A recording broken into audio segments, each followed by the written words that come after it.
yang senantiasa mendapatkan nikmat khasyah ya. Jadi rasa takut kepada Allah Subhanahu wa taala. Innama yakhshallahu min ibadihil ulama ya.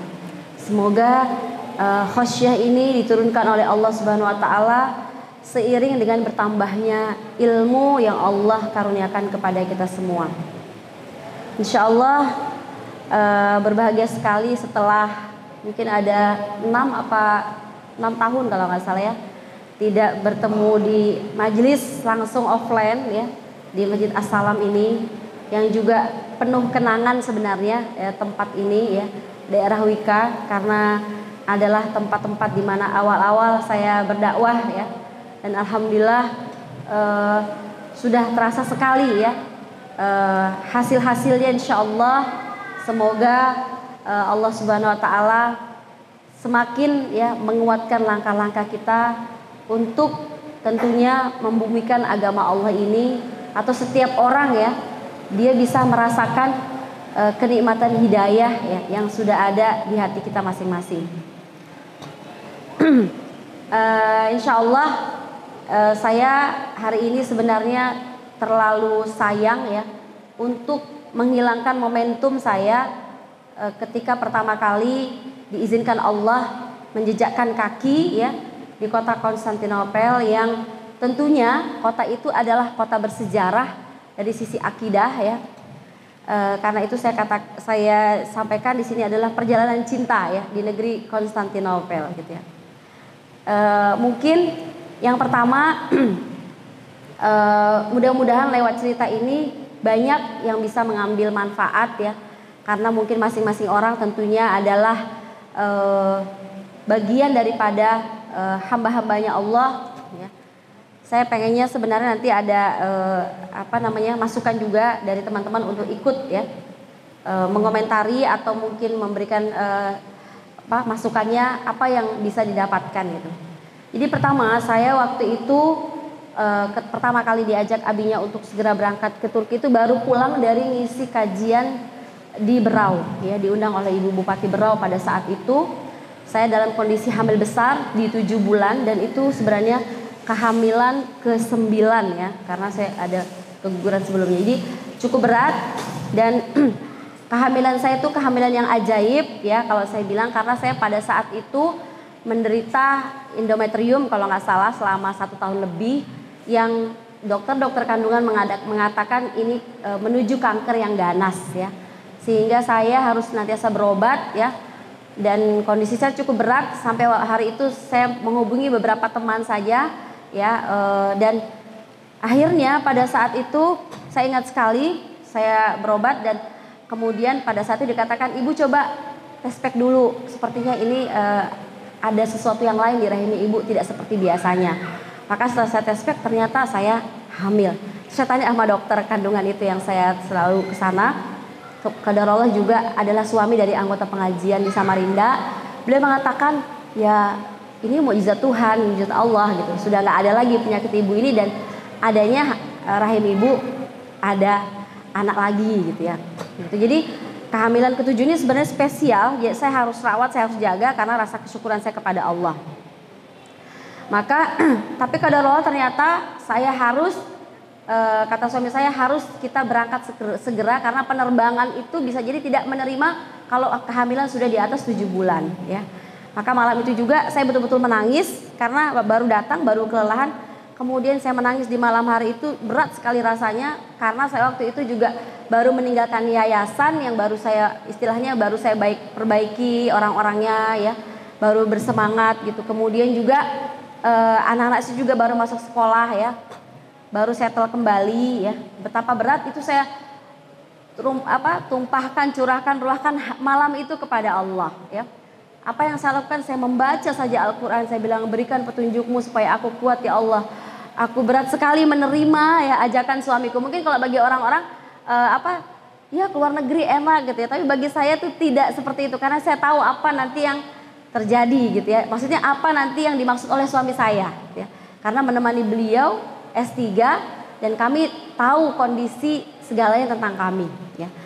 Makanya kemudian Masya Allah pada saat itu saya membuka surah An-Nisa ayat 100 ya. Nggak tahu banyak ayat yang saya baca, tapi saya tertegun, tertunduk dan menangis dengan ayat itu saja ya. Sama seperti saya waktu mau pindah dari Balikpapan ke Samarinda.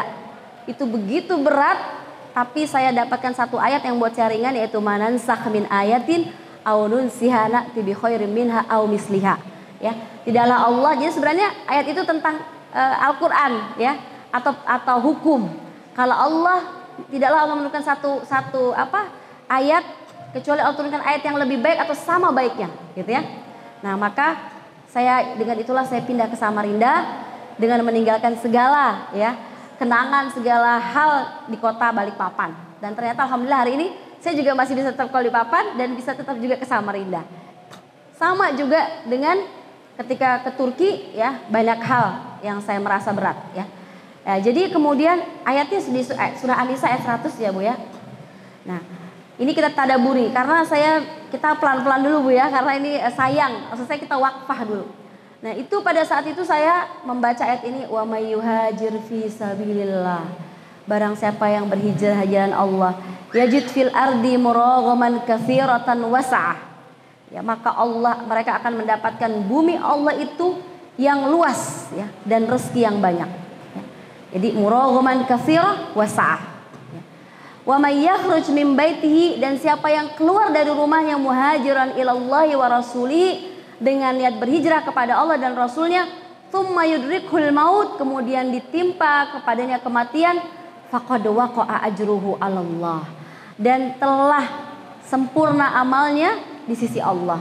Wa kanallahu ghafurar rahima, dan Allah Maha Pengampun lagi Maha Penyayang.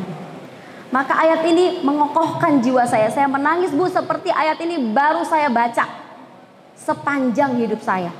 Ya. Saya ulang-ulang, terus saya menatap ke langit ya Allah. Saya bilang, ya Allah, iya saya hijrah ya Allah. Saya siap ya Allah.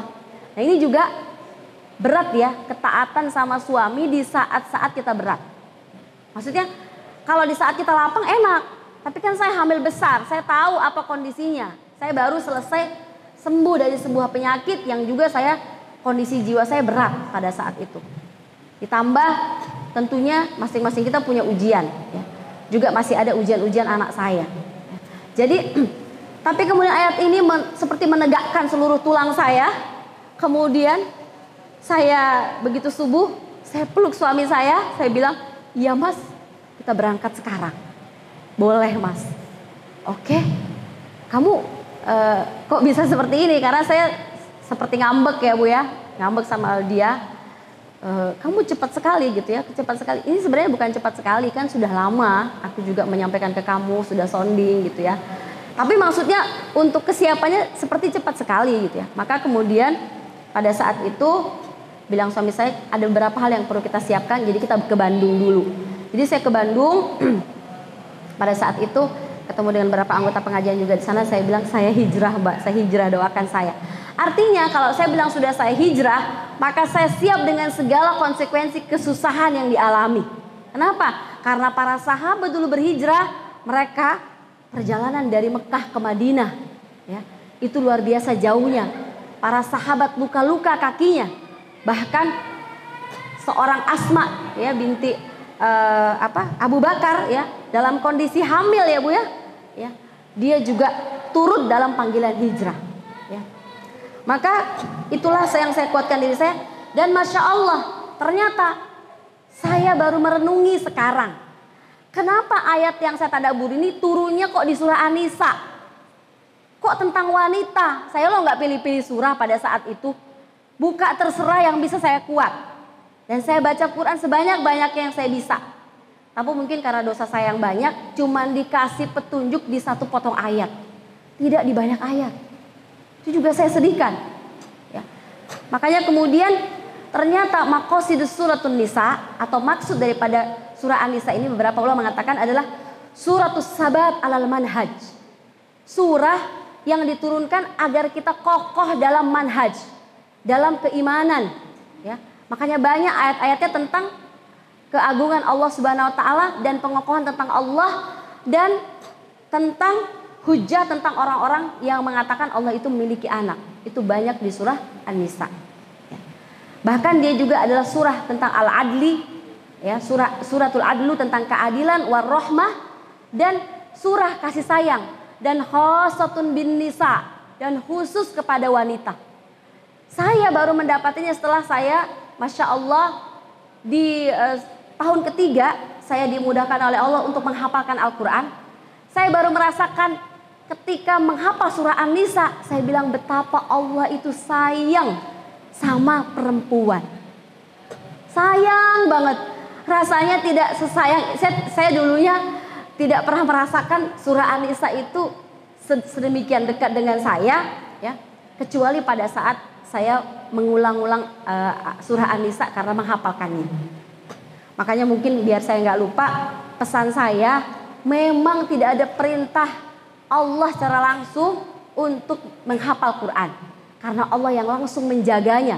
Tapi perintah yang jelas di Quran itu adalah membaca dan mentadabburi. Ya. Afala yatadabbarunal Quran am ala qulubin aqfaluha. Atau warattilil Qur'ana tartila. Kalaupun ada lafaz-lafaz di hadis, tapi tentang hafalan itu juga maknanya dalam, ya. Nah, kenapa? Karena ternyata dengan proses menghafal itulah, diulang-ulang ayat susah nyangkut itulah Allah kasih hidayah pada kita, ya. Allah kasih bukakan, ya.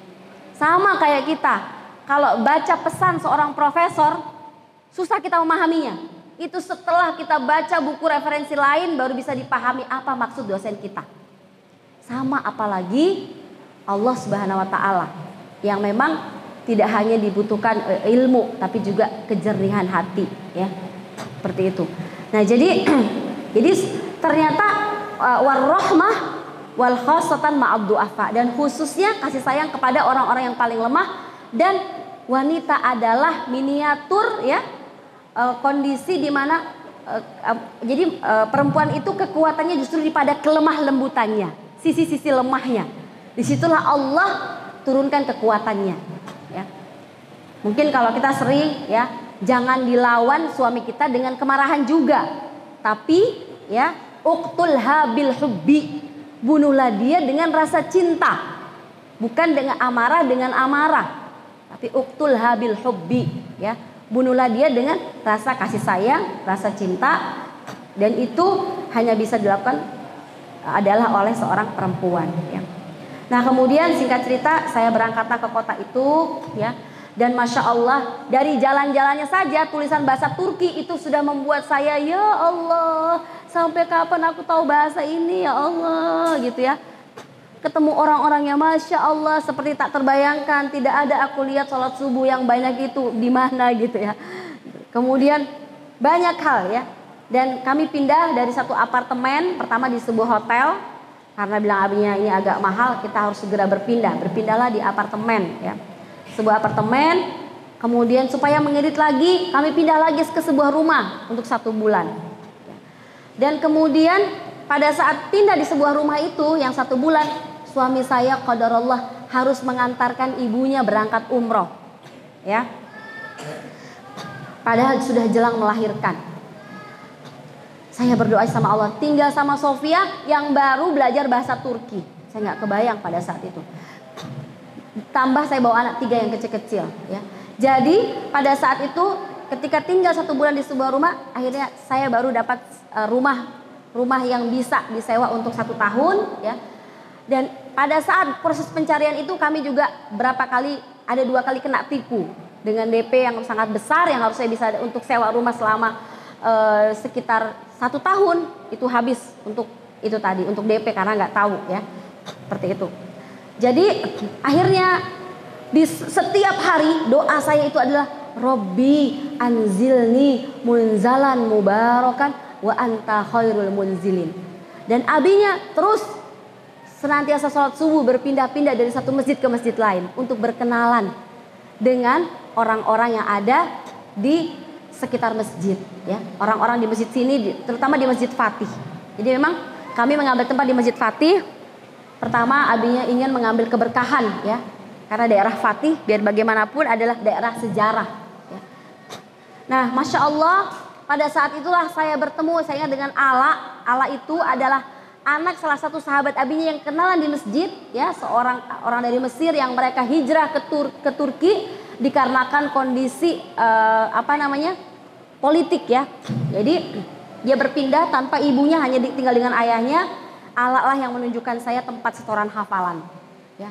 Kemudian qadarullah, ternyata setelah saya berdoa, ya Allah saya pengen, karena hamil besar, saya pergi berangkat setoran.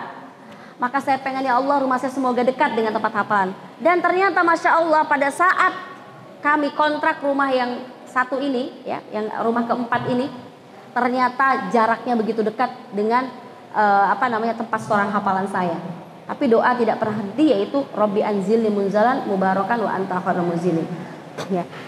Dan disitulah saya permulaan akhirnya membentuk bersama anak-anak muda yang ada di Turki. Saya panggil ke rumah untuk saya ajak makan seperti biasa sambil ngobrol, ya. Dan memang Masya Allah, ya, kalau dalam hadis Bukhari Muslim, bahkan ada seorang sahabat yang bertanya, perbuatan apa yang terbaik di dalam Islam? Rasul menjawab, kamu memberi makan orang lain, ya. Bahkan juga hendaklah tidaklah ada yang makan di rumah kecuali orang-orang beriman. Artinya kalau ada orang punya iman makan di rumah kita, itu berkahnya ada, ya. Dan kalau kita lihat juga ada hadis dari Ibnu Abbas, di mana ada kisah seorang Abu Ayyub Al-Ansori, ya, yang dia meninggalnya itu di Istanbul, ya. Beliau adalah orang yang sangat, ya, peduli terhadap, sangat sering memuliakan tamunya. Suatu ketika Rasulullah kelaparan bersama sahabat Abu Bakar, ya, juga Umar bin Khattab, siang hari keluar, maka tidak ada yang mengeluarkan kamu kecuali lapar, kan? Iya. Akhirnya Rasul langsung berangkat ke rumah Abu Ayyub Al-Ansori. Begitu Rasul datang, langsung diambilkan kurma terbaik, ya, yang dari pohonnya, kurma yang baru matang. Kemudian juga kurma simpanannya yang kurma kering. Kemudian langsung dia memotong, ya, kambing terbaiknya untuk dibakar, dan istrinya disuruh membuat roti. Kemudian disitulah dihidangkan dan selesai makan. Rasul mengatakan, tahukah kalian semua, latus alunna yauma idzin anin naim. Kita akan ditanya tentang kenikmatan kita hari ini. Yang lapar kemudian dihidangkan makanan-makanan lezat, ya. Nah, itu kisah itu ada di Abu Ayyub Al-Ansori. Saya kemudian mengambil, oh iya, saya dengan segala keterbatasan, kami akhirnya berdua dengan suami sudah komitmen bahwa kalau ada siapapun yang datang ke rumah, terutama mahasiswa atau mahasiswi, harus makan, ya. Qadarullah di Turki itu sangat mudah. Yang penting punya kiriman bumbu rendang udah oke. Jadi kalau lagi nggak ada makanan, nggak ada beras, ya, nggak ada makanan, beras cukup mahal juga di sana, nggak ada roti, apalagi mahasiswa itu roti udah kenyang lah mereka dengan makan di asrama, ya. Maka saya biasa memanfaatkan spaghetti. Spaghetti itu bisa dimasak sampai 10 orang yang makan, harganya cuma 6.000. Maka saya menyetok spaghetti selalu di rumah, dan saya mencampur dengan telur sama bumbu rendang. Itu aja, ya. Masya Allah, dengan bawang bombay yang banyak. Itulah sering menjamu anak, dan dari situ ternyata dapatlah sebuah kesempatan, kami akhirnya menjadi pembina Madrasah Fatih Al-Quran. Nah, bentuk Madrasah Fatih Al-Quran. Dan Masya Allah, ternyata luar biasa sambutannya di anak-anak ini, karena memang pada saat itu di Turki kami adalah tidak banyak orang yang lama di sana, ya. Karena biasanya selesai S3, selesai S2 nggak bawa keluarga, langsung pulang lagi gitu, ya. Dan akhirnya apa? Dari situ kami membuat dan Masya Allah di sana itu sudah banyak gerakan-gerakan, ya, atau gerakan-gerakan internasional yang akan merusak anak-anak Indonesia, terutama melalui gerakan, tentunya kita tahu, ya, selain sekularisme juga LGBT, ya. Dan bahkan sudah ada salah satu anak Indonesia yang sudah habis Quran 30 juz terjerat oleh LGBT internasional, ya. Jadi pada saat itu yang namanya darah ini menggelegar gitu, ya, karena saya merasakan bagaimana kalau saya itu jadi orang tuanya dia gitu. Sehingga saya bilang, ayo anak-anak, karena saya bilang gini, tidak pernah yang namanya sebuah kezoliman itu kuat, kokoh, kecuali karena kebaikannya tidak kokoh. Jadi bagaimana cara kita menghancurkan kebatilan adalah kita mengokohkan, menguatkan gerakan-gerakan kebaikan. Nah, ayo mulai. Kita nggak punya dana, nggak apa-apa, saya bilang. Maka di waktu itu sempat alhamdulillah ada beberapa anggota pengajian yang saya gerakkan juga untuk buat daurah Quran pertama Madrasah Fatih. Masya Allah, dari situ biasanya KJRI ya sering datang kalau pada saat diundang untuk mahasiswa, cuman di antara anak-anak ada keraguan. Umi biasanya tidak selalu datang kalau acara mahasiswa itu orang-orang KJRI ya, karena mereka ada acara-acara yang lebih penting yang lainnya. Saya bilang bismillah aja nak, kita berdoa sama Allah, tidak usah berburuk sangka, insya Allah mereka akan datang perwakilannya. Maka kemudian qadarullah yang kami undang ibu bapaknya Pak Imam kalau nggak salah, beliau bagian sosial. Ternyata ibunya namanya Budia, saya ingat ya. Beliau itu bilang, wah ini acara Quran, memang bapak diundang, tapi aku harus datang. Aku pengen belajar Quran. Jadi dia tersesat berapa kali di Fatih, begitu sampai anak-anak bilang gini, Umi, KJRI datang gitu ya. Ya Allah Mi gitu, Masya Allah. Terus ternyata sama istrinya Mi gitu ya. Jadi akhirnya saya langsung Umi ambil posisi dekat istri beliau. Nah kemudian Bu dia ceritalah masih dengan nafas gitu ya. Dia bilang, ya Allah siapa ibu? Saya kenalan, saya baru datang Bu. Saya Bu Mahmudah gini-gini. Saya diminta anak-anak jadi pembinanya karena di sini belum ada orang tua gitu kan. Terus akhirnya dia bilang, ya Allah ustazah kami punya majelis taklim Anisa yang sudah lama dibentuk tapi nggak ada ustazahnya. Pokoknya ustazah langsung besok ada acara pertama di KJRI, ustazah langsung kami undang. Ya Allah ini, sampai dia peluk saya, dia bilang inilah kenapa saya mau ngejar bapak harus ikut. Nah pelajaran dari saya gini Bu, ternyata kalau sudah satu kebaikan kita buka, kita nemu kebaikan-kebaikan yang lain. Padahal saya sudah satu tahun tahu majelis taklim Anisa, banyak yang curhat kepada saya, Umi bagusnya Umi masuk ke situ, tapi bagaimana? Siapa yang bisa ngantar Umi? Gak mungkin Umi ujuk-ujuk masuk gitu kan. Qadarullah justru ketuanya sendiri datang kepada saya ya. Nah jadi artinya bergeraklah dalam kebaikan, insya Allah Allah akan datangkan bala bantuannya dengan cara-cara Allah.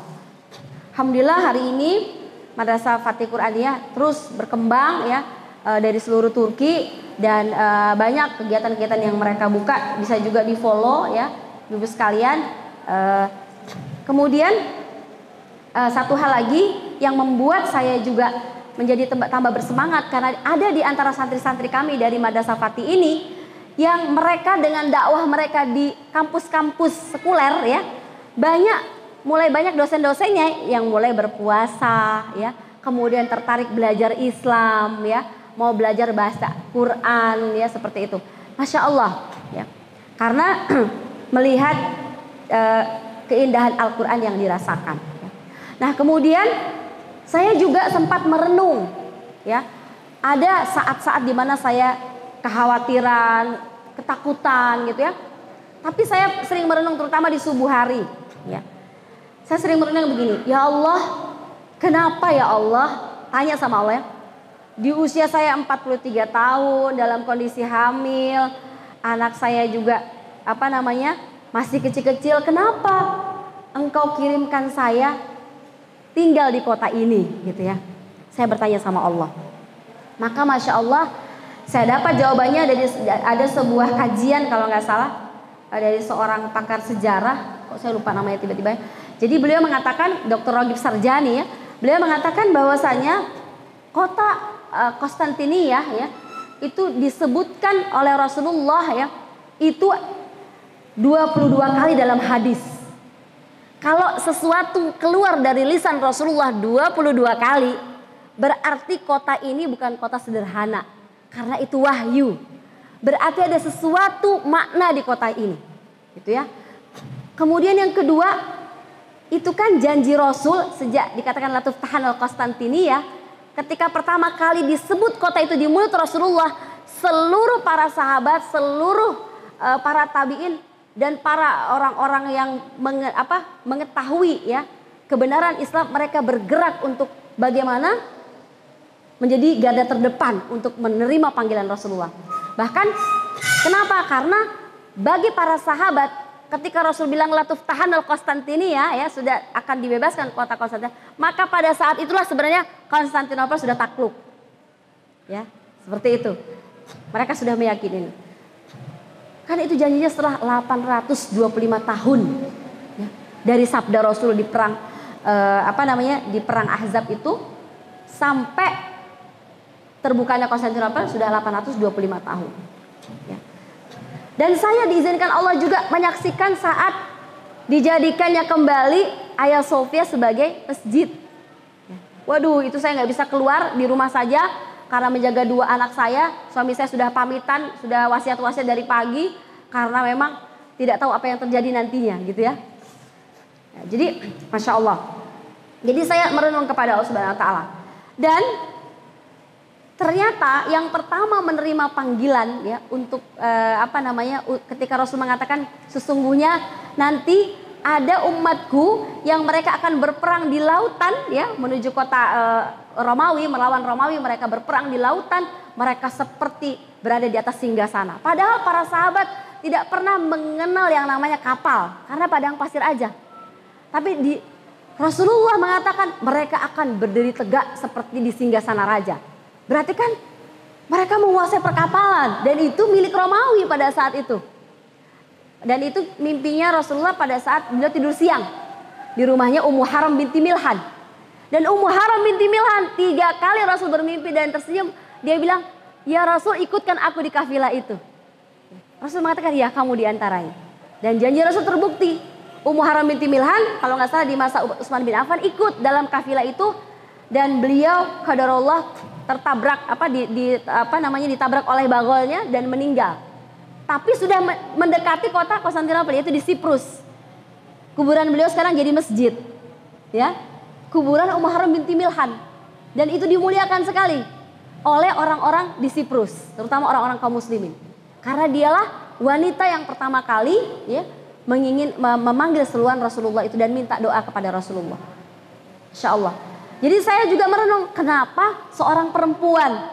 Makanya akhirnya saya sampaikan kepada teman-teman di Majelis Taklim An-Nisa, saya bilang jangan sampai keberadaan di Turki dengan shock kultur yang berat Anda tidak berdakwah. Karena apa? Karena yang pertama ya memenuhi panggilan Rasulullah terkait untuk berperang di sana, dia adalah Ummu Haram binti Milhan. Ya. Pasti ada maunya Allah. Kenapa perempuan? Dan kenapa dia seserius itu? Karena bagi para sahabat, apa yang disampaikan oleh Rasulullah itu tidak sederhana, bukan kata-kata biasa, ya. Kata-kata magic seumur hidup. Ya. Kita sudah tahu juga bagaimana kisahnya Abu Ayyub Al-Ansori yang dia ingin tetap dikuburkan, bahkan kalau dia meninggal ingin jasadnya diarak di situ atau dikuburkan dekat kota itu, dia meskipun dalam kubur bisa mendengar derap langkah kaki orang-orang yang berjihad. Bayangin. Dan benar sampai hari ini, masya Allah, di Masjid Abu Ayyub itu tidak pernah sepi yang namanya orang berkunjung ke sana. Ya, tidak pernah sepi. Ya. Kalau sholat subuh terlambat sedikit, pasti biasanya sudah kita dapat di emper-emperannya, sudah sesak. Ya. Betapa orang-orang Turki juga, terutama yang memahami Islam, sangat bersemangat untuk ke sana. Dan masya Allah, dengan izin Allah diberikan pertolongan untuk berdoa Robbi anzilni munzalan mubarakan. Saya 2 tahun pertama di Turki tinggalnya di daerah Fatih, dekat sekali dengan kuburan Muhammad Al-Fatih. Kami bisa jalan kaki aja. Ketika 2 tahun lagi, ya menjelang kami pulang ke Indonesia, diizinkan Allah tinggalnya di daerah Ayub Sultan. Jadi kalau Abu Ayyub namanya Ayub Sultan, di daerah Rami. Saya mengatakan bisa jadi namanya dulu sebenarnya Romi, para pemanah. Ya. Nah tinggalnya di daerah situ. Jadi kalau mau ke kuburan Abu Ayyub, tinggal jalan kaki aja ke bawah. Kami tinggal di atas gunungnya, di bawahnya kuburan Abu Ayyub Al-Ansori. Insya Allah dipilihkan Allah di tempat-tempat yang saya bisa menjaga ya maknawiyah saya. Kenapa saya di sini? Sehingga meskipun dengan berbagai ujian, yang namanya ujian selalu ada ya Bu, dalam rumah tangga pasti ada. Ya, banyak hal. Tapi kepahlawanan Abu Ayyub, pengorbanannya Muhammad Al-Fatih, itulah yang mengokohkan ya saya, ya kisah-kisah itu, ya. Juga apalagi melihat orang-orang yang lebih susah daripada saya, saudara-saudara kita, baik dari Tajikistan, ya, Uzbekistan, kemudian juga yang dari orang-orang Suriah yang pengungsi, begitu lebih menyedihkan dibanding kita, ya. Seperti itu. Nah jadi saya kembali di sini memang perintah Allah Subhanahu wa taala juga, ini juga ibu-ibu bagi yang mau hijrah atau jalan-jalan silahkan. Karena memang sebenarnya dalam surah Al-Mulk ayat 15 kita itu disuruh jalan-jalan. Ayatnya apa? Huwallazi ja'ala lakumul arda dzalula. Dialah yang menjadikan ya bumi itu mudah ditempatin. Bumi itu lempeng, mudah ditempatin, dijalanin gitu ya. Maka perintah Allah apa? Famshu fi manakibiha. Berjalanlah kamu, pergilah kamu di seluruh tempat-tempatnya. Fi manakibiha. Pokoknya di sudut-sudutnya semua kalau bisa kamu datangin. Ya. Bahkan ini perintah. Tapi yang sering melakukan ayat ini justru orang-orang Cina, orang-orang Yahudi, orang-orang Kristen. Kalau kita selalu senang di zona nyaman. Suami saya juga baru setelah saya tahun ketiga di sana. Kenapa yuk? Dulu Abi maksain supaya kita pindah ke Turki. Karena Abi mulai melihat ada hal yang bahaya. Kamu sudah mulai lihat-lihat hordenmu. Sudah mulai kamu pilih-pilih warna horden. Sudah mulai kamu sibuk. Ini bagusnya pakai ranjang tinggi atau enggak. Kamar anak-anak didesain ada gambar mobilnya atau apa. Aku takut kamu nanti di zona nyaman. Padahal ya apa yang kita punya sama dengan para pengusaha punya. Kalau pengusaha punya harta akan ditanya. Kita juga akan ditanya oleh Allah karena punya sedikit ilmu. Ya. Bahaya di zona ini. Aku takut. Ya baru dia buka bu rahasianya pada saat di sana. Terus saya bilang iya. Terima kasih mas. Gitu ya. Nah jadi pada saat itu seperti itulah yang terjadi. Jadi ini perintah Allah.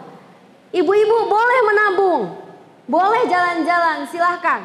Bahkan kami di yayasan kami bersama tim sudah buka travel untuk jalan-jalan. Ya, terutama menjalani jejak sejarah. Silahkan kalau ada yang mau gabung boleh. Karena apa? Ini perintah. Kan sekarang kadang-kadang kalau kita traveling itu jalan dengan apa? Tour itu biasanya hanya ke tempat-tempat belanja atau kalau ke Turki biasanya hanya mendatangi tempat-tempat orang-orang Romawi. Oleh Kapadokia tempat orang Romawi bukan nggak boleh. Kita boleh ngambil itibar. Tapi sayang kalau hanya itu. Gitu. Jadi banyak tempat-tempat yang luar biasa yang ada jejak sejarahnya yang ada masih di Konstantinopel. Ya. Dan kemudian saya itu kalau menyaksikan temboknya saja. Gerbang Konstantinopel itu gak pernah berhenti air mata sepertinya mengalir. Ya. Karena berapa mujahid yang pernah ada di kota ini gitu. Dan mereka sudah gak ada. Dan mereka kalau melihat kondisi Istanbul pasti mereka menangis. Siapa yang mereka harapkan? Ya mungkin orang-orang kita ini. Saya tahu orang-orang Turki banyak yang ingin ke saya aja banyak yang pengen. Saya pernah suatu ketika ke tempatnya Sofia di Barton. Itu ada ibu-ibu meluk saya, ajarkan saya Quran. Kamu katanya tahu belajar tafsir, ajarkan saya tafsir. Saya bilang, saya nggak bisa bahasa Turki ya. Dia peluk aja saya, sudah tua. Tolonglah kami di sini gitu ya. Jadi saya bilang ya Allah, makanya saya sampaikan kepada anak-anak muda. Kalian kalau bisa ya, yang masih kuat, belajarlah berbagai bahasa. Ya. Kalian zolim kalau hanya di sini terus. Walaupun memang yang namanya keluar itu perjuangannya banyak. Butuh kekokohan iman iya. Butuh modal iya. Tapi modal utama bukan hanya uang. Karena saya selama di Turki banyak keajaiban Allah di titik nol saat kami tidak punya apa-apa. Banyak. Malu kalau semua saya sampaikan karena malu kepada Allah gitu ya. Jadi yang jelas tadi saya sampaikan bahwasanya perintah Allah adalah ini yang jarang kita lakukan. Famshu fi manakibiha. Bahkan Allah bilang fi manakibiha sampai semua lorongnya bumiku itu, terutama apalagi yang tempat itu disampaikan di lisan Rasul 22 kali. Gak usah tuh. Napoleon Bonaparte aja dia mengatakan ketika melihat kota Konstantinopel, kalau dunia ini ada ibu kotanya, maka aku akan pilih Konstantinopel. Napoleon, ya, Masya Allah, strategis sekali tempatnya. Kemudian, jadi famshu fi manakibiha, tapi yang paling penting ada wa kulu mir rizkihi, dan makanlah dari rezeki-rezekinya. Jadi apa Bu? Disuruh jalan-jalan sama kuliner. Ya, diperintahlah Bu, surah Al-Muluk ayat 15. Tapi ada ujungnya, wa ilaihin nusyur. Bertujuan jalan-jalannya, bahwa proses perjalanan itu adalah dalam rangka apa? Menyiapkan bekal sebanyak mungkin untuk kamu pulang kepada aku. Maka bagaimana caranya? Kalau bisa jangan hanya jadi penikmat kuliner, tapi buka juga restoran sebanyak-banyaknya di sana, agar semakin banyak makanan halal. Buka bisnis, buka peluang-peluang apa saja. Apalagi saya merasakan di Turki banyak agensi-agensi yang membawa pelajar ke sana. Itu hanya sampai anak masuk kampus. Setelah itu terserah dia mau apa. Ya bisa jadi saya berbaik sangka aja kepada agensi ini karena kekurangan SDM untuk menjaga keimanan anak-anak itu. Tapi bagi kita ya harus punya kepedulian. Makanya kami juga bersama tim dari yayasan akhirnya dengan fakta yang seperti itu, karena banyak Bu akhirnya sudah lain pergaulannya. Kok ini berubah? Iya Umi, ya Allah dia sudah jadi sekuler. Iya Umi dia sudah beda. Banyak sekali. Dia nggak berani ke rumah Umi karena sekarang sudah beda penampilannya Mi. Dia udah nggak pakai gamis lagi kayak dulu, udah beda. Nggak apa-apa nak, kesini aja gitu ya. Itu Bu. Karena tadi banyak akhirnya mungkin agensi nggak punya SDM, akhirnya tidak menjaga. Padahal mereka 4 tahun di sana, kalau mereka dijaga Qur'annya, dijaga pendidikan agamanya, mungkin dengan kajian-kajian ya, pekanan, kemudian juga dengan ilmu-ilmu, mereka kan akan pulang ke Indonesia, membangun Indonesia lagi. Mereka sudah punya jaringan yang banyak di sana, jaringan internasional buat orang-orang baik. Masya Allah. Jadi ini adalah hal yang memang sangat penting untuk kita kembali, untuk kita lakukan lagi ayat ini. Jadi huwallazi ja'ala lakumul arda dzalulan famshu fi manakibiha wa kulu min rizqi. Kenapa Bu ada perintah makan-makan? Karena suami saya pernah bawa seorang ustadz ya. Jadi kami tuh kebanjiran ustadz. Bahkan rumah saya tuh banyak sekali ustadz-ustadz kabir besar datang ke rumah saya makan. Di antaranya ada satu ustadz itu, ustazah yang bilang, Mbak Mahmud waktu saya masih hamil Maryam, Mbak Mahmud umur berapa? 42. Insya Allah hamil lagi yang berikutnya, saya 46 selesai hamil. Bulan depannya benar saya hamil dari kata-kata ustazah itu. Beliau ustazah hafizah Quran juga ya, dan punya pondok besar juga di Jakarta. Nah, jadi kami banyak, dan kata abinya Masya Allah, kalau ustadz dibawa ngobrol dan sambil makan melihat Selat Bosporus, tidak berhenti ide-idenya, makna-maknanya. Makanya sering sekali kalau abinya bilang, Ustadz kita ngobrol lah tentang apa-apa saja tentang Indonesia ke depan di sini, kata abinya. Kalau punya dana, yuk kita ngobrol di Konstantinopel. Karena beda auranya. Karena ini menjalani perintah Allah, yaitu huwallazi ja'ala lakumul arda dzalulan famshu fi manakibiha wa kulu min rizqihi wa ilaihin nusyur. Jadi inilah pekerjaan paling disenangi ibu-ibu, jalan-jalan dan makan-makan. Ya Bu ya? Iya Bu, jalan dan kuliner. Walaupun saya sering curhat sama suami saya, Mas, aku loh jarang kamu ajak jalan-jalan, kuliner jarang, di rumah terus melahirkan, ngerawat anakku gitu ya. Bawalah aku jalan-jalan gitu ya. Nanti biasanya kalau kakak Sofi lagi liburan, barulah, ya sudah Mi, jalanlah berdua sama Abi gitu ya. Adik-adik dijaga gitu. Jadi saya sendiri termasuk yang jarang jalan-jalan. Tempat terjauh yang saya jalani adalah Konya. Wah, Konya tuh kayak Madinah ya, Masya Allah. Kalau jejak sejarahnya, cerita sejarahnya juga luar biasa di Konya itu. Nah, tapi belum ke Kapadokia saya. Belum rezeki sampai ke sana.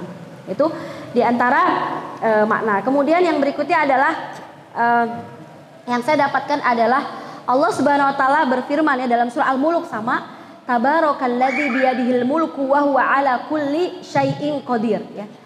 Jadi Allah ya, Maha Suci Allah. Kenapa Maha Suci Allah? Karena di tangannya segala kekuasaan dan dia mampu atas segala sesuatu.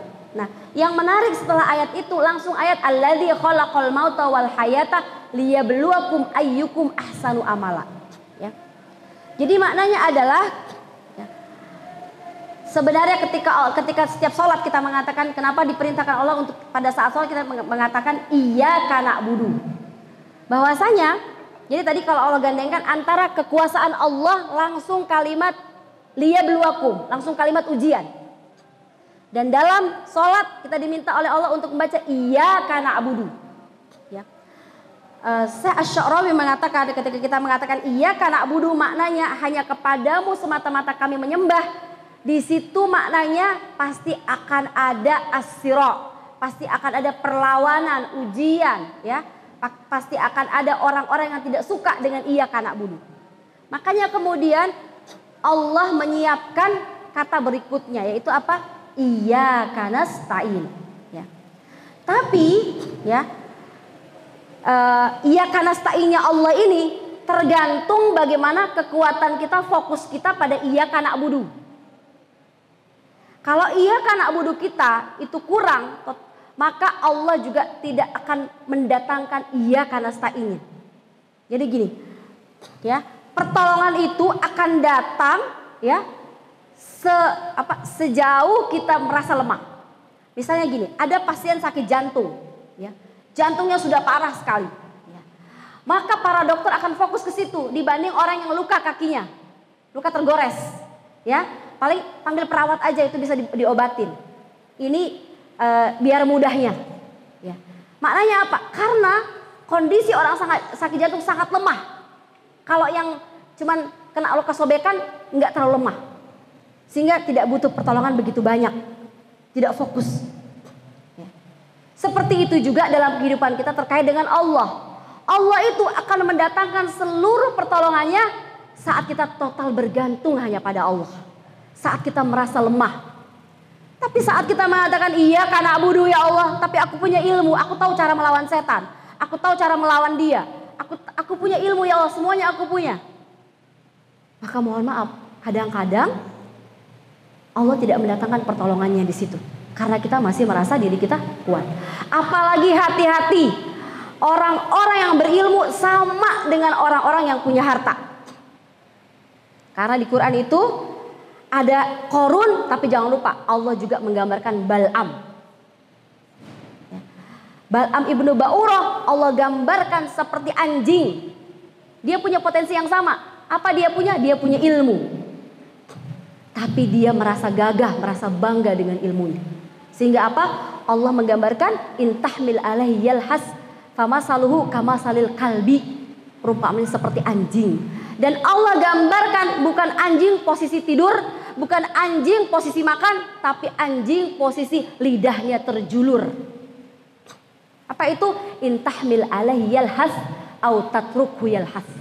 Kalau kamu halau, lidahnya tetap terjulur. Kalau kamu biarkan tetap juga terjulur. Ternyata pada saat dia mengeluarkan lidah itu cara anjing untuk mengatur suhu tubuhnya. Ya. Jadi dia julurkan lidahnya, terengah-engah. Bayangin. Allah gambarkan beratnya orang-orang terfitnah. Kalau Qarun sama. Jadi siapa di sini?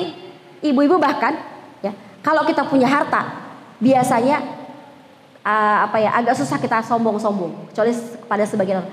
Tapi kalau kita punya ilmu gampang karena orang lihat posting lagi pergi taklim. Ya. Apalagi saya sekarang pakai media sosial. Bahaya saya ini sebenarnya. Kalau bukan karena dakwah saya nggak berani seperti ini. Yang bisa menguatkan saya diantaranya kata-kata Gus Baha. Ingat kalau ada orang menyukai dakwahmu itu bukan karena kamu. Tapi justru karena dia bisa jadi wali-wali Allah yang dekat sama Allah. Karena kamu bawa asma Allah jadi dia mencintaimu. Jadi kamu jangan gurur. Itu aja. Karena saya bilang saya kalau sedekah duit saya gak punya. Tenaga apalagi. Udah 10 kali melahirkan. Ya. Karena 2 kali keguguran ya Bu. Nah, sama kan melahirkan juga. Keguguran juga berat. Tenaga juga saya nggak banyak. Yang saya punya sedikit ilmu yang saya bagi. Kalau sudah yang sedikit saya sombong, saya nggak mau bagi, kayak apa? Pakai apa saya menuju surganya Allah? Sementara terbatas dengan waktu. Apalagi pada saat di Turki, saya pernah mengalami kondisi nyaris betul-betul meninggal dunia. Saya kena COVID, betul-betul saya sudah hanya syahadat. Di titik yang terlemah, saya pegang aja tangan suami saya sudah minta ridho sama suami.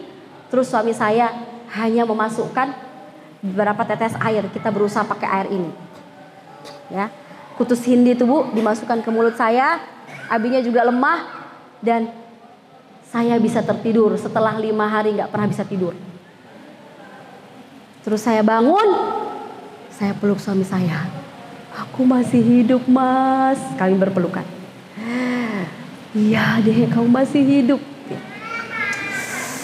Jadi saya makanya kalau ketemu ibu-ibu nih sampean-sampean, termasuk Bu Ima, pengajian Nadatul Nisa yang sudah sepuh-sepuh, saya itulah ibu-ibu yang saya cari. Ya. Karena saya seperti dapat kehidupan kedua. Ya. Nah jadi saya kembali ya Bu, jadi total bergantung. Saya ngerasa pelajaran pertama dalam hidup saya adalah yang di Turki adalah ketika saya total bergantung. Saya nggak punya lagi siapa-siapa. Ya, makanya Allah juga menyampaikan dalam Al-Quran, alaihissallahu bikafin abdahu. Bukankah Allah itu cukup bagi hambanya? Tapi Allah nggak bilang alaihissallahu bikafin khalqahu, nggak khalqah. Karena bisa jadi semua kita makhluknya Allah, tapi tidak semua kita hambanya Allah. Karena Allah bilang, yang bisa merasa cukup dengan aku, dengan Allah saja, itu hanyalah hamba-hambaku, bukan makhluk-makhlukku. Kalau makhluk banyak, tapi kalau hamba tidak. Ya. Jadi kemudian juga yang kemudian saya rasakan adalah total bergantung itu adalah hal yang memang harus kita miliki setiap saat. Jadi ingat, hati-hati orang-orang yang rajin ke pengajian, rajin-rajin taklim, bibit kesombongan sudah ada dalam diri Anda. Bagaimana caranya? Sering-sering bertasbihnya malaikat. Subhanaka la ilma lana illa ma 'allamtana. Begitu sombong kepada suami, ngerasa gue punya ilmu banyak, bapaknya nih nggak pernah ikut taklim, hati-hati. Langsung subhanaka la ilma illa ma 'allamtana. Kalau saya baca saat melihat orang-orang di Turki, di tram di mana orang betul-betul kadang-kadang tidak pakai sehelai benang. Ya istilahnya betul-betul hanya itu saja, 2 saja yang ditutupinya. Ya. Atau fenomena di mana laki-laki yang gagah dan laki-laki saling berpelukan, saling mesra-mesraan, itu aja yang saya baca. Karena tidak boleh saya memburukan mereka. Sebab dia juga umatnya Nabi Muhammad. Tapi belum sampai hidayah kepadanya. Jadi karena hati-hati kita bisa aja sombong. Ya Allah. Atau tambah rasa bersyukur. Subhanaka la ilma lana illa ma 'allamtana. Ya, ini zikir yang harus sering dibaca oleh pokoknya siapa saja. Ya, terutama juga ibu-ibu kadang-kadang merasa lebih hebat dari anaknya. Ya. Aku lebih banyak tahu karena aku mamamu, kamu nggak tahu apa-apa, ya. Padahal kita diberi petunjuk bisa mentarbiah anak kita dengan baik semata-mata karena pertolongan Allah Subhanahu wa Ta'ala. Tinggal berapa menit lagi Mbak? Ini saya masih ada 5 poin lagi, tapi kalau nggak sempat mungkin di pertemuan berikutnya saya ambil 1 poin aja dulu mungkin, tafadhol. Atau mau ada pertanyaan silahkan. 22 menit ya. Atau ada yang mau ini dulu? Saya sih pengen dari yang pemaparan saya, kira-kira apa yang sama dalam kehidupan ibu-ibu? Silakan. Silakan Bu. Ini bukan bukan salah benar ya, jadi gak usah takut. Silakan Bu.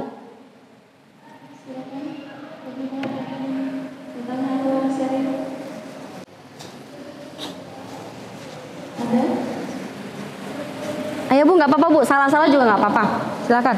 Jadi terkait dengan perjalanan ini, makanya tadi ya ayat yang saya bacakan adalah famshu fi manakibiha wa kulu min rizqihi wa ilaihin nusyur, ya. Ada ujungnya. Wa ilaihin nusyur, ya. Artinya, nah memang saya juga pernah, Bu, tinggal di Kudus.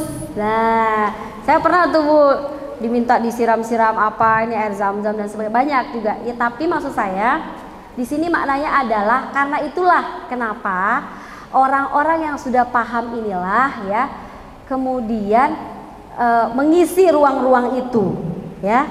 Bahkan kalau bisa pelan-pelan mendakwahi ya orang-orang yang di tempat-tempat tersebut meskipun kita bilang susah memang susah karena sudah turun temurun ya dan itu dipelihara ya. Tapi nggak apa-apa. Kita harus buat gerakan. Saya tadi ungkapkan bahwa kenapa kadang-kadang ya hal-hal yang kesyirikan kemudian itu sangat luar biasa dahsyatnya karena tadi gerakan-gerakan akidah malu-malu ya, tidak terang-terangan ya. Jadi makanya bagusnya kalau ada berbis-bis juga gerakan orang-orang yang sudah paham agama ziarah ke tempat-tempat tersebut ya dengan mengambil nilai-nilai kepahlawanannya ya, jihadnya, perjuangan dakwahnya ya dari sumber-sumber yang tentunya bersih dan jelas ya. Makasih banyak, Bu, ya masukannya, memang masih kekurangan itu.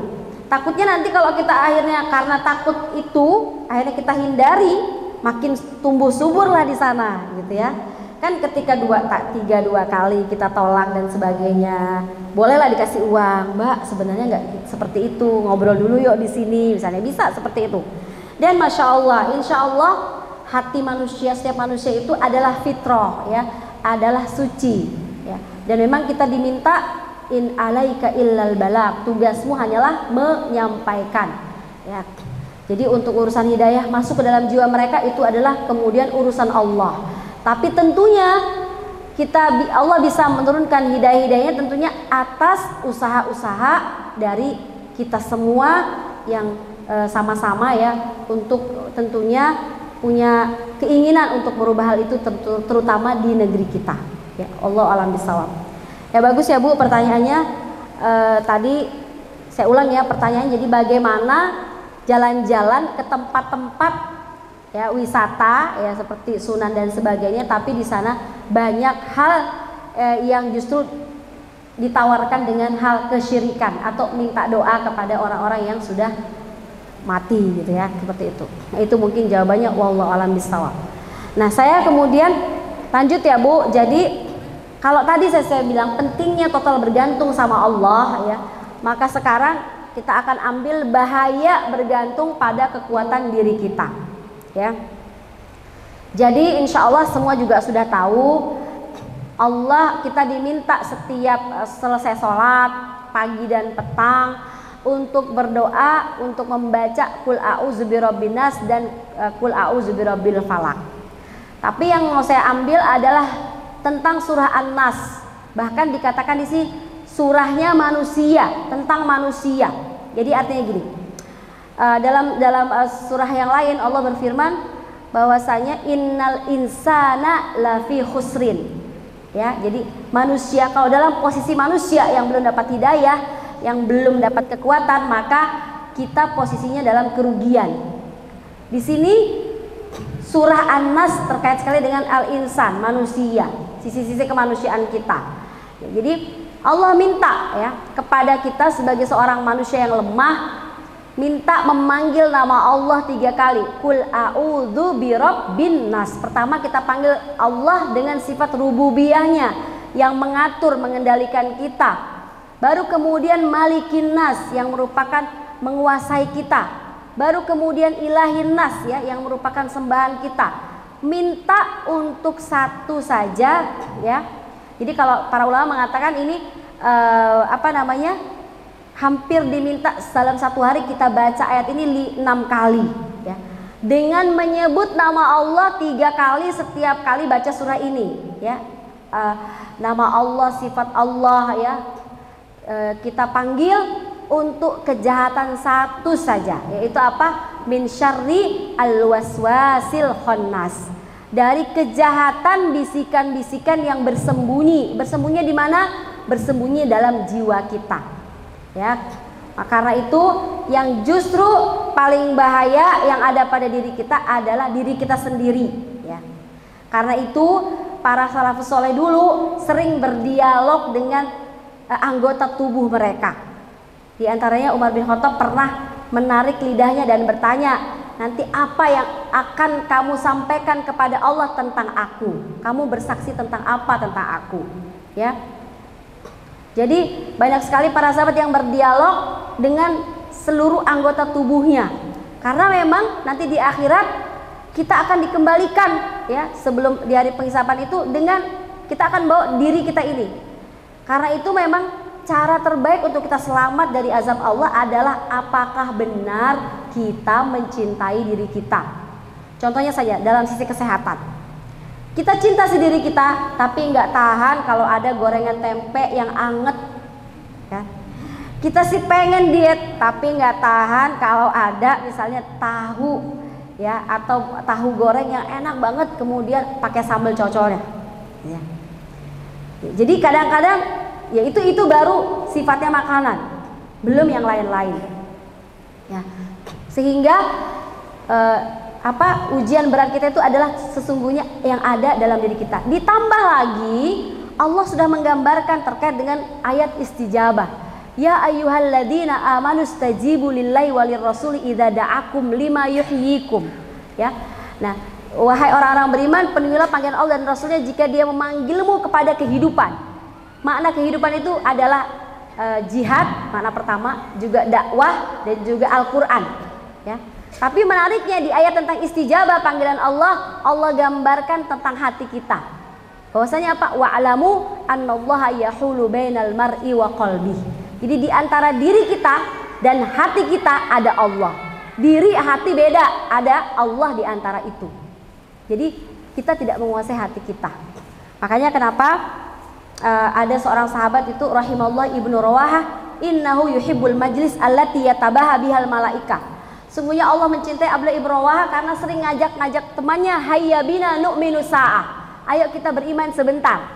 Kenapa? Karena dia katakan sesungguhnya hati itu cepat sekali perubahannya. Seperti air yang sedang mendidih, ya, bergolaknya cepat. Kalau air lagi mendidih, Ibu lihat ya. Jadi Masya Allah banyak ungkapan-ungkapan di dapur kita itu terkait dengan ayat-ayat Allah. Termasuk diantaranya dapur selalu ngepul api. Api itu kan ayat-ayat Allah, neraka, ya. Harusnya yang paling takut sama Allah tuh ibu-ibu, ya. Nah, kemudian apalagi tadi, yuwalgil air mendidih, yang paling sering ngelihat air mendidih itu ibu-ibu, udah mendidih, udah menggurak airnya. Itu hati kita cepat berubahnya seperti air yang mendidih tuh, gini. Kan begini Bu ya, airnya kalau mendidih. Jadi seperti itu. Silahkan Bu, ada pertanyaan? Ya, ya Bu, mic-nya Bu.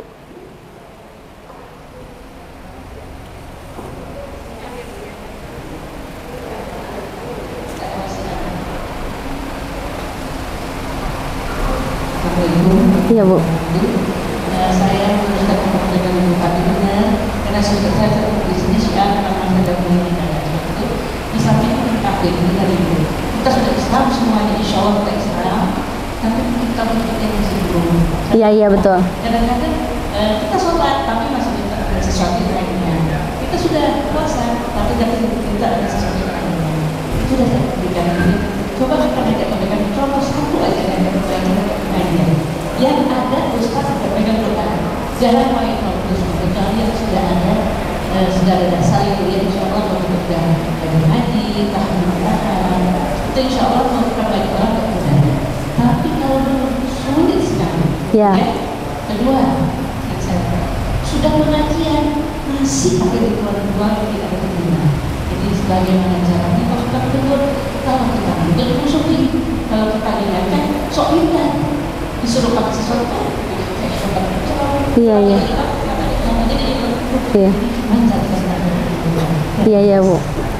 Ya jadi memang ketika awal dakwah ya itu sudah diberitakan ketika Rasul pertama kali datang dakwah kepadanya, sudah diberitakan bahwasanya engkau akan diusir oleh kaummu. Nabi Muhammad kaget juga.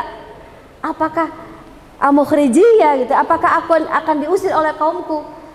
Kemudian Waraqah mengatakan, tidaklah orang yang membawa seperti itu kecuali mereka akan diusir, bahkan dibunuh oleh kaumnya. Jadi itu sebuah kegagalan, bahkan itu sebuah hal keniscayaan.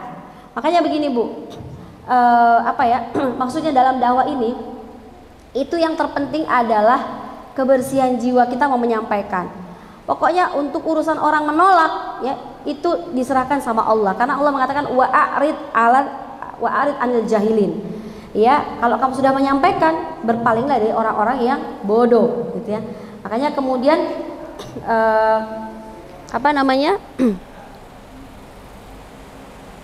juga la yadurrukum man dhalla idza tadaitum. Tidak pernah akan berpengaruh keburukan bagimu, ya. Man dhalla, orang yang sesat, idza tadaitum, kalau kamu sudah mendapatkan hidayah. Nah, jadi itu. Saya ada cerita sedikit. Tadi Ibu bertanya tentang bagaimana berdakwah kepada orang-orang yang sudah susah. Dikasih dalil dibilang sok pintar, gitu ya. Kemudian dikasih tahu yang benar nggak mau juga, gitu ya. Marah-marah. Maka seperti itu mungkin kadang-kadang ada pertama satu hal, kita kadang-kadang tidak mendoakan dia dengan sungguh-sungguh. Yang ada adalah kemarahan, kejengkelan dalam hati kita. Jadi suatu ketika di Eropa itu ada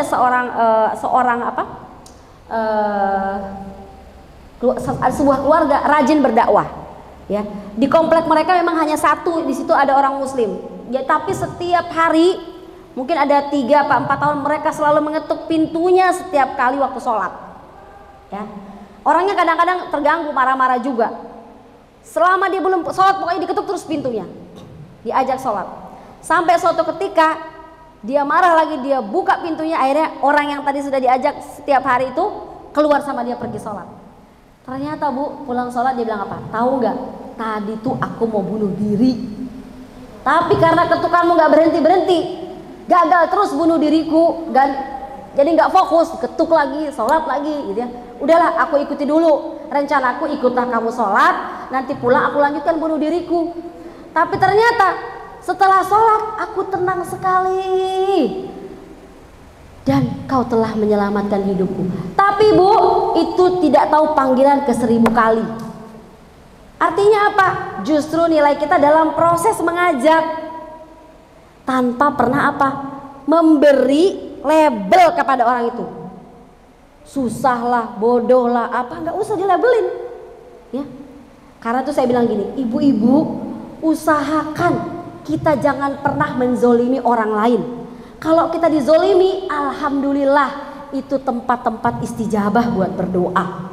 Jadi kalau ada ibu punya teman yang dipoligami misalnya dengan cara tidak adil, anaknya misalnya masuk penjara berkali-kali, titip doa sama dia. Dia orang terzolimi, doanya makbul. Atau ibu ketemu ahli musibah, sudah anaknya nakal, suaminya pula nakal, anak mertuanya, ya. Usahanya juga nakal, hidupnya susah, silahkan berdoa sama dia. Apalagi kalau kita lihat ibu yang sabar, ibadahnya bagus, titip doa.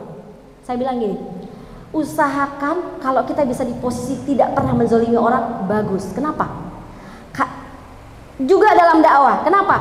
Kita tidak pernah tahu Bu, sedahsyat apa ujian hidup orang, ya. Dia nggak punya waktu, mungkin ada yang suka ngeluh tapi nggak punya waktu menceritakan sama kita semuanya. Kalau dia cerita semuanya, kita pasti nggak akan tega menyakiti dia, siapapun dia, ya. Bahkan karena Allah sudah bilang, laqad khalaqnal insana fi kabad. Aku sudah ciptakan manusia itu dalam kesusahan.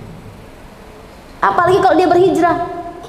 Jadi saya bilang kalau kita punya kesamaan, bahkan Bu, jangan sampai juga mengomentari anak orang yang buruk. Kita dengar-dengar kayaknya dia sebelum nikah ada kejadian, atau dia minum, jangan Bu. Jangan ditambahin. Kalau kita dengar kabarnya, kita doakan, kuatkan saudaraku ya Allah, kuatkan ya Allah, karena kita nggak pernah tahu seberdarah-darah apa dia mendidik anaknya dan berdoa. Para nabi Bu, para nabi ya, para nabi tuh, Nabi Nuh itu doanya sangat dikabulkan. Nabi Muhammad berapa kali doanya dikabulkan. Bahkan kaumnya minta dibelahkan langit, dibelahkan bulan, dibelah bulan itu oleh Allah.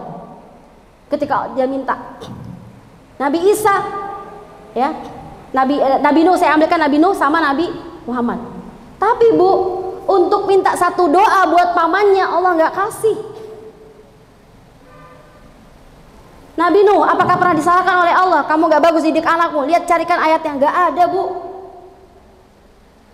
Bahkan dia kaget setelah keputusan Allah anaknya seperti itu. Artinya apa? Sudahlah, rumah tangga orang, masalah orang lain tidak usah kita ikut campur terlalu dalam. Apa yang kita lakukan? Kalau kita bisa dakwahin, bagus dakwahin. Tanpa pernah menjustifikasi dia begini. Terus aja. Karena nilai kita bukan kita keberhasilan. Bahkan gini Bu, kalau Islam itu dilihat dari keberhasilan, maka tidak pernah ada yang namanya surah Nuh. Karena dakwahnya nggak berhasil pasti. 60 tahun dapat satu orang aja, ya. Allah nggak lihat itu. Ibu mau nggak pengajian Assalam 60 tahun Assalam ini satu orang aja yang hadir di sini? Saya juga nggak mau, Bu. Tapi itu yang terjadi. Tapi ada surah Nuh. Bahkan Allah dengan tegas mengatakan, fasbir kama sabaru ulul azmi. Hai Muhammad, wahai Nabi Muhammad, belajarlah kamu, sabarlah kamu seperti sabarnya ulul azmi minar rusul. Sebagaimana sabarnya Nabi Nuh, ulul azmi. Nabi Nuh yang pertama. Kenapa dia sabar? Karena ujiannya ujian anaknya. Ini ujian yang paling berat itu yang ujian orang-orang terdekat, Bu. Ya, itu yang paling berat. Sehingga tadi pesan saya, jangan sampai orang yang kita dakwahi itu kita sakiti hatinya. Apa yang kita lakukan? Bicara baik-baik. Kalau dia menolak, ya nggak apa-apa, terus aja. Karena nilai kita pada proses yang kita lakukan. Ya, tidak ada urusan dengan untuk dia dapat hidayah, itu bukan wilayah kita, wilayahnya Allah. Makanya kenapa tadi para nabi doa-doanya dikabulkan, tapi untuk masalah hidayah Allah pilih-pilih. Karena hidayah itu hak prerogatifnya Allah. Apalagi ada kata-kata kadang-kadang dikatakan, wih anaknya ustadz malah kayak gitu ya, malah nakal-nakal, bejat-bejat misalnya.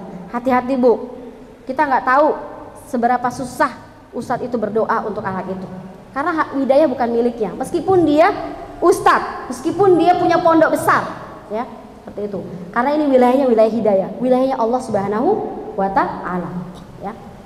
Seperti itu Bu ya, insya Allah. Tapi gini Bu, kalau kita disenangi sama semua orang, baik orang kafir, orang munafik, orang Yahudi, hati-hati. Berarti bisa jadi ibu itu orang munafik. Karena normalnya orang, ada orang yang benci dia, ada orang yang suka dia. Tapi kalau ibu dibenci sama semua orang, hati-hati, bisa jadi ibu orang jahat, gitu ya. Tapi kalau ada yang benci, ada yang suka, itu biasa, ya. Cuman perlu juga evaluasi. Kenapa saya dibenci? Apa penyebabnya? Bagus juga dievaluasi, biar kita benahi diri. Ya. Jadi kalau saya ulang ya, kalau kita disenangi sama semua orang, hati-hati. Berarti kita ahlul munafik, orang yang munafik. Tapi kalau kita dibenci, ada yang suka, maka insya Allah kalau kita selalu mengevaluasi diri, mudah-mudahan kita orang yang senantiasa menuju Allah Subhanahu wa Ta'ala.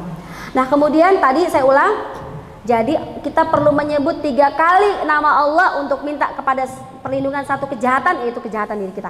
Dan tadi ayat tentang istijabah kepada Allah, Allah gambarkan tentang hati, ya, bahwa hati itu meskipun sepertinya dalam penguasaan kita, padahal tidak, ya, dia dikuasai oleh Allah Subhanahu wa Ta'ala. Yuqallibu kaifa yasha. Terserah dia mau membelokkan di mana saja, tapi jelas ya, man jahada fina lanahdiyannahum subulana. Siapa yang punya kesungguhan, berijtihad dengan segala ilmu dan kekuatan, minta pertolongan kepada Allah untuk menjaga hatinya, pasti Allah juga akan sabatkan hatinya, ya. Nah, kemudian kalau kita bandingkan dengan surah Al-Alaq, surah Al-Alaq itu kita panggil nama Allah 1 kali aja untuk minta perlindungan dari 4 kejahatan, min syarri ma khalaq, wa min syarri ghasikin idza waqab, wa min syarri nafasati fi uqad, wa min syarri hasidin idza hasad. 4 kejahatan. Tapi 4 kejahatan ini sumbernya dari 1 aja, yaitu alladzi yuwaswisu fi sudurin nas, ya. Nah, jadi di sini maknanya kita butuh total bergantung pada Allah terhadap diri kita. Dan yang paling bahaya adalah ternyata sesuatu yang ada pada diri kita sendiri.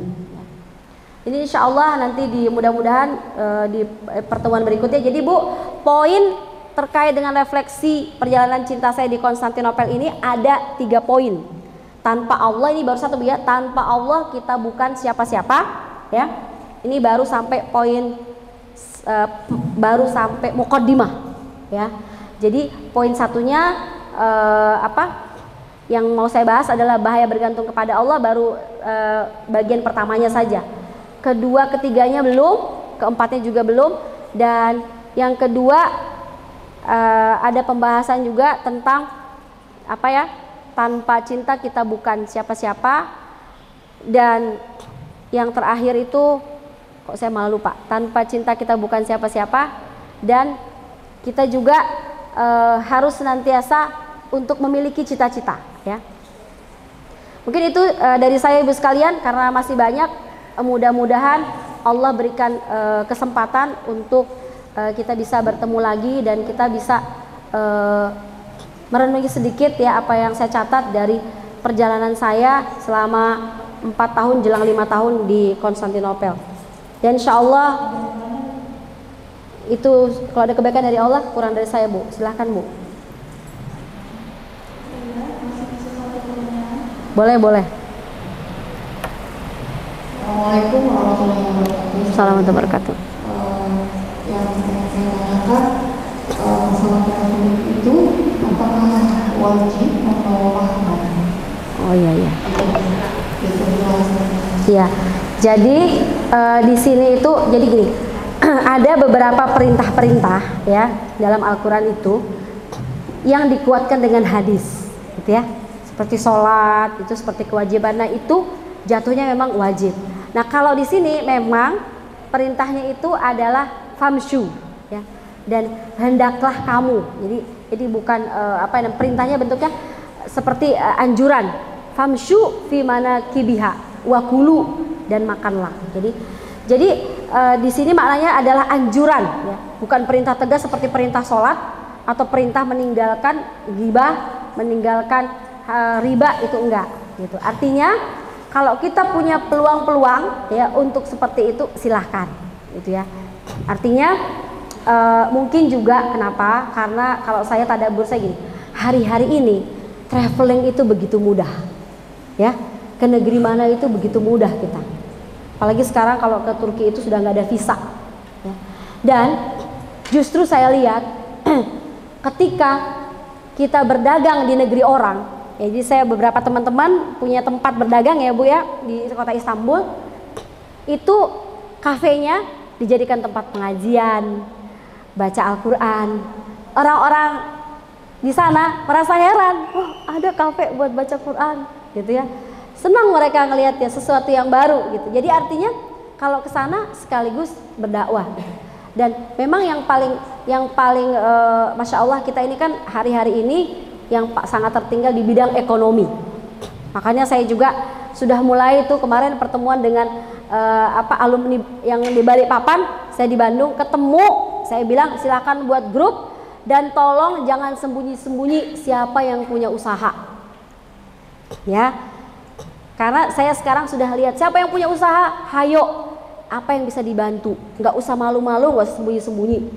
Mau usaha apa aja silahkan, koordinasi. Akhirnya alhamdulillah tuh, ada yang punya salon, ada yang punya apa, ada yang impor kopi. Saya juga punya kopi ini, petani saya, silahkan Bu, impor kemana? Harus begitu. Jangan sampai pengajian kita segini-gini saja. Apa maksudnya? Tidak ada amal nyata. Amal nyata paling penting hari ini memang pemberdayaan ekonomi. Kelanjutan ayatnya, famshu fi manakibiha wa kulu min rizqihi, yaitu makanlah dari rezeki-rezekinya. Artinya apa? Cari peluang.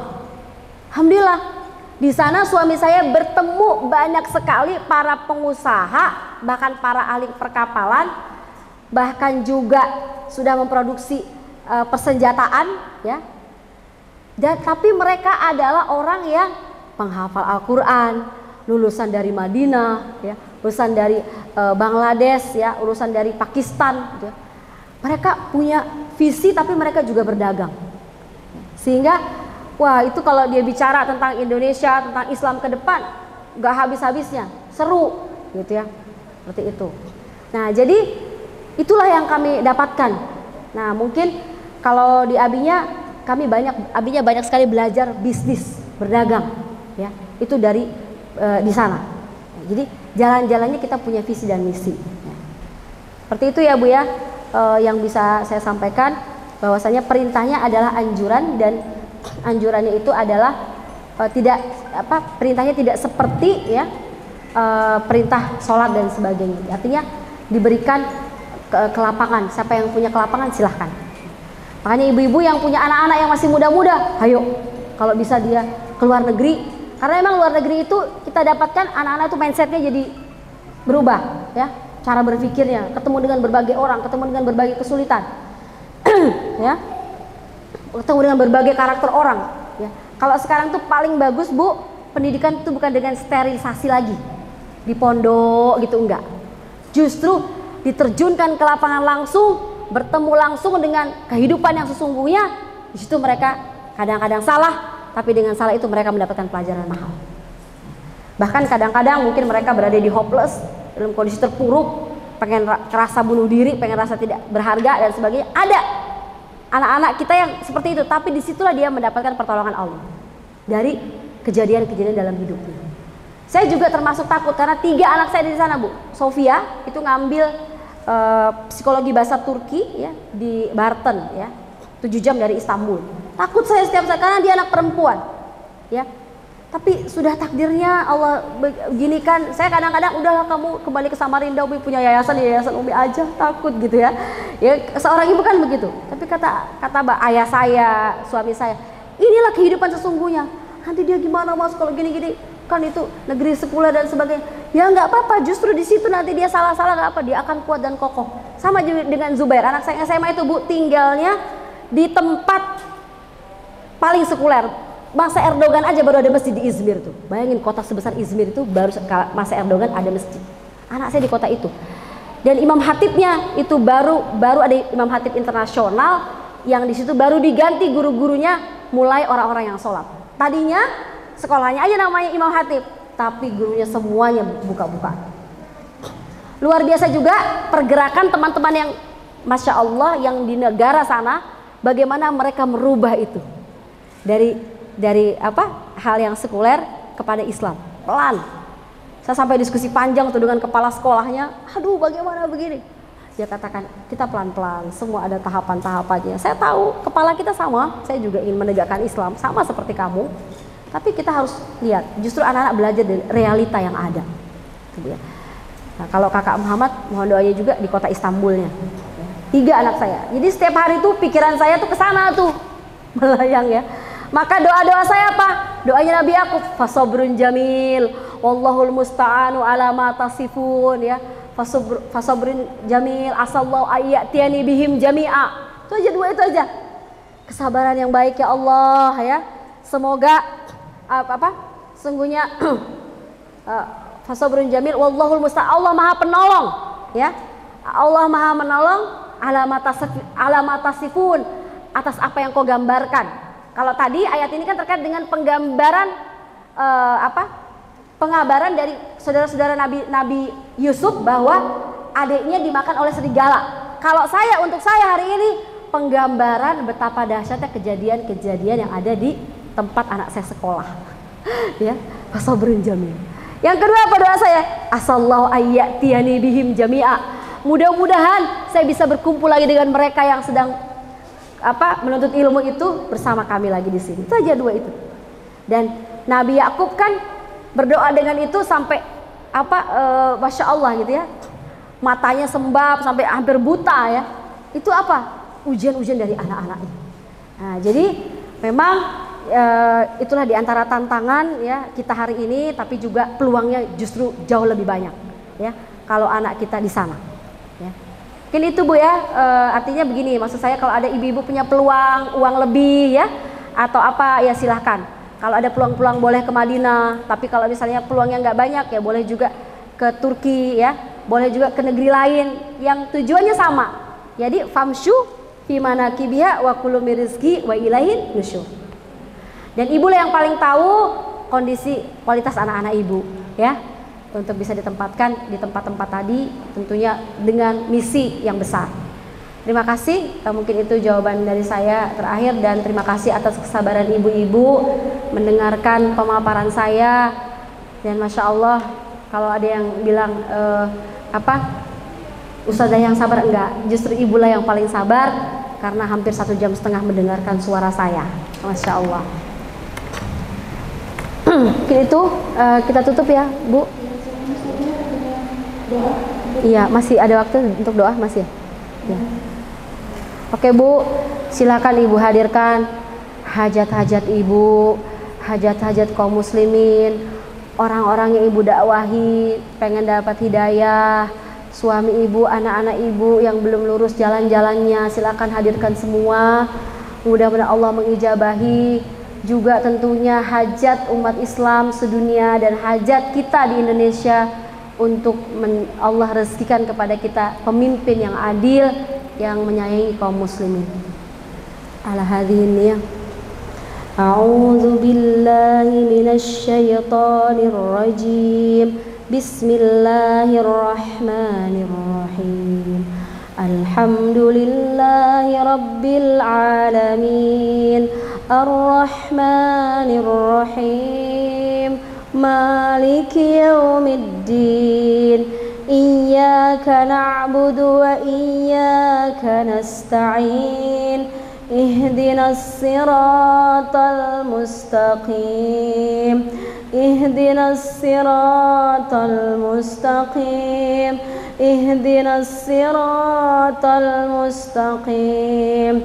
Siratal ladzina an'amta 'alaihim ghairil maghdubi 'alaihim waladdallin. Allahumma salli ala Muhammad wa ala ali Muhammad. Allahumma salli ala Muhammad wa ala ali Muhammad. Allahumma salli ala Muhammad wa ala ali Muhammad. Rabbana zalamna anfusana wa illam taghfir lana wa tarhamna lanakunanna minal khasirin. Rabbana hab lana min azwajina wa dhurriyyatina qurrata a'yun wa dhurriyyatina qurrata a'yun wa dhurriyyatina qurrata a'yun waj'alna lil muttaqina imama. La ilaha illa anta subhanak inni kuntu minadh dhalimin. La ilaha illa anta subhanak inni kuntu minadh dhalimin. Allahumma rzuqnal ikhlas. Allahumma rzuqnal istiqamah. Allahumma rzuqnal husnul khatimah wal mautu fi sabilillah. Allahumma ja'al khaira ayyami yawma alqaka fi. Allahumma ja'al khaira ayyami yawma alqaka fi. Allahumma hawwin alaina fi sakaratil maut.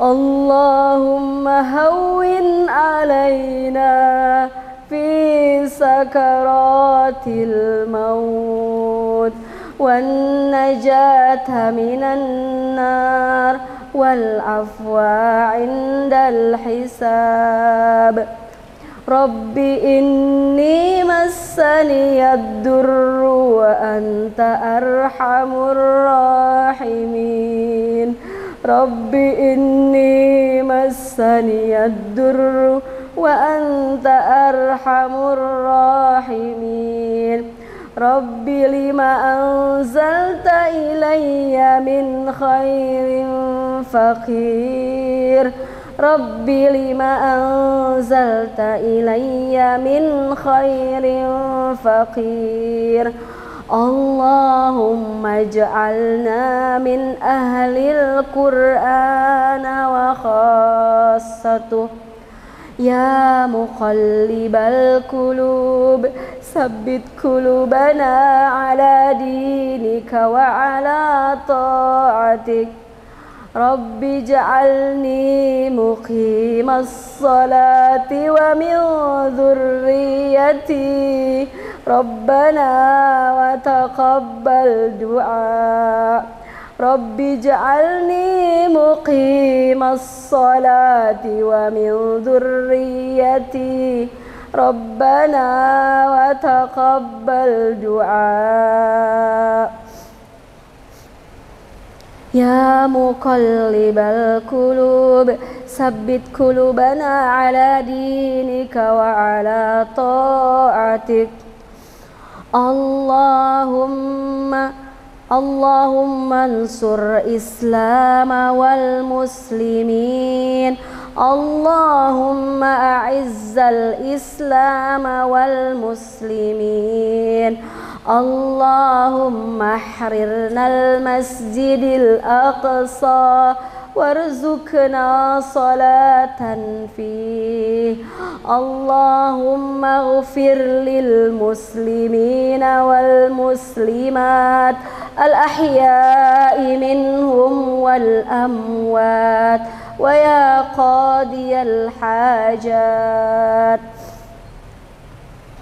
ربنا آتنا في الدنيا حسنة وفي الآخرة حسنة وقنا عذاب النار اللهم آمين اللهم آمين اللهم آمين وصلى اللهم على سيدنا محمد وعلى آله وصحبه وسلم سبحان ربك رب العزة عما يصفون وسلام على المرسلين والحمد لله رب العالمين. Aku qauli hadza wa astaghfirullahi wa lakum. Wassalamualaikum warahmatullahi wabarakatuh. Terima